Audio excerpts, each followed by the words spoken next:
having an amazing summer. Why don't we go see what Solo's up to? Hey Solo, what you doing? Well, Dua, I came out here to pick some fresh veggies for supper. Oh, that's so cool. Yeah, but not a lot of my veggies are growing, so I think I might just give up on this garden. Don't do that, Solo. You know what this reminds me of? What? The story of Ruth. Oh, I think I know that story. Well, this story begins in the land of Bethlehem with Naomi and her husband Elimelech. Wasn't Bethlehem in the middle of a famine? That's right. Do you know what a famine is? A famine is when the land is so dry that nothing is able to grow. Yes, and because of this, Naomi and her husband didn't know what to do. So they left Bethlehem and moved to Moab. They had two sons named Melon and Kilon. And in Moab is where their sons got married. Oh yeah, but then something horrible happened. Naomi's husband and two sons died. Yes, and this made Naomi very sad. So she decided to move back to the land of Bethlehem, and she told her daughter-in-laws to return to their mother's houses. One daughter-in-law left, but the other stayed and said to Naomi, "Where you go, I go. Your people will be my people, and your God will be my God." Do you know what the name of the daughter-in-law that stayed is? Her name was Ruth. That's right, Ruth. She was kind, loyal, and she didn't want to give up on her mother-in-law. So Ruth and Naomi headed to Bethlehem, and although they didn't know it, God was taking care of them. He knew their hearts were sad and that their life wouldn't be easy, so he prepared a way for them. In Bethlehem, Ruth needed to collect food for her and Naomi. So Ruth went to a field, and she started picking up all the grain that had fallen to the ground. When the owner of the field saw her, he asked his workers, "Who is this woman?" And the workers explained that she was with Naomi from the land of Moab. But what Ruth didn't know is that the owner of the field was actually a relative of Naomi's. The owner's name was Boaz. Boaz saw that Ruth was a hard worker and that she cared for Naomi. He was kind to her and he even invited her to share a meal with him and his workers.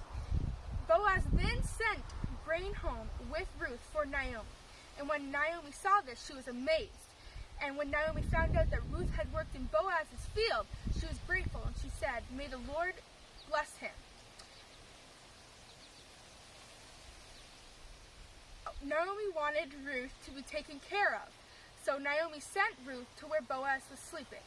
When Boaz realized that there was someone else there with him, he asked, "Who is there?" And Ruth replied, "It is Ruth."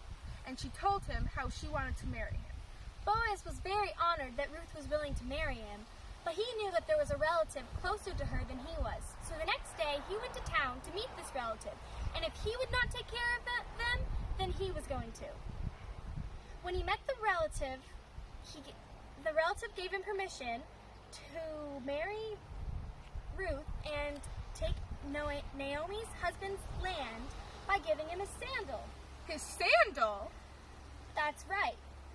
Back in those days, it was custom in Israel when you were giving someone the right to buy something that you were first in line for, you would remove your sandal and give it to the person that you were giving the purchase to. That is so weird. And probably very stinky. But now it gave Boaz the ability to marry Ruth and take care of Naomi. And even though Naomi and Ruth felt small, God could see them and he knew what they needed. He prepared their way to meet Boaz and he took care of them. And he soon blessed Ruth and Boaz with a son. Do you know how God was faithful to Ruth and Naomi? God was faithful to Ruth and Naomi by knowing their needs and fulfilling them. And was he ever not with Ruth and Naomi? God was always with Ruth and Naomi. Just like how he's with you and me and everybody all the time. He cares about you very much and about your needs. And even when you feel small or sad, he's with you. How was Ruth loyal and kind to Naomi? Ruth was loyal to Naomi by sticking with her through the hard times, even when Naomi said she could leave. And Ruth was kind to Naomi by going to the grain fields and collecting food for them. That's right. I want to be just like Ruth. I want to be loyal and kind to everyone, like my family, friends, and God. So why don't we work on this garden together? We can water it, weed it, and help it to grow. Yeah, let's do this. Okay. Bye, everyone. We will see you at camp. Hope to see you next summer. I just said number.